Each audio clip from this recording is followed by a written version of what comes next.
Invented by a research team.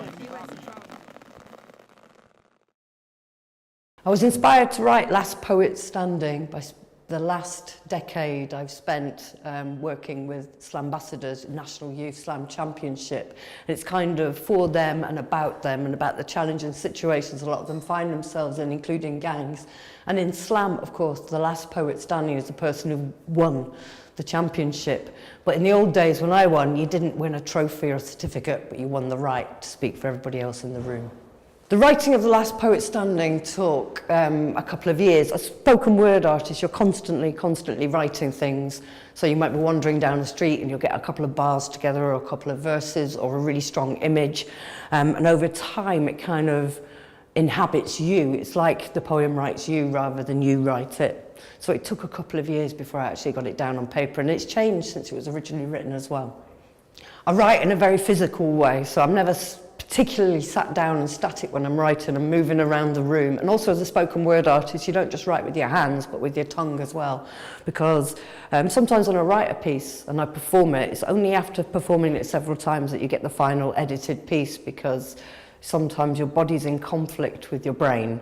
You want to say things a certain way, but your body doesn't want it to happen like that. So if you think of spoken word as more physical than straight lying down on the page poetry.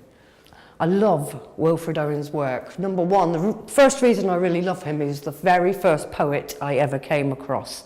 And it was a poem called Anthem for a Doomed Youth.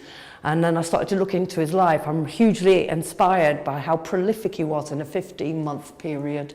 And because I see him as a true poet, and he himself said a true poet needs to warn people. When I read Wilfred Owen, when I went back to it recently for this, I noticed just how similar his writing is to a lot of hip-hop writing. And I know that sounds really strange when he was writing something like 1917, but he uses a huge number of the same techniques. So you get a really powerful image, and then he'll do it to death, I mean literally to death, and then he rhymes and internal rhymes, so it gets this kind of rhythm of war, you get this kind of sense of the drudgery and the sludge, and these guys being like zombies.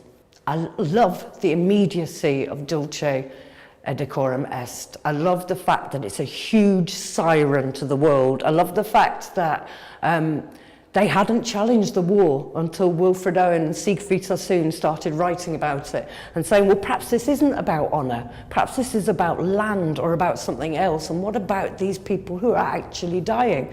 And I believe it's the poet's responsibility to tell the world what's really happening. So out of all of Wilfred Owen's works during that 15-month period, this is, I think, the most in your face that there is.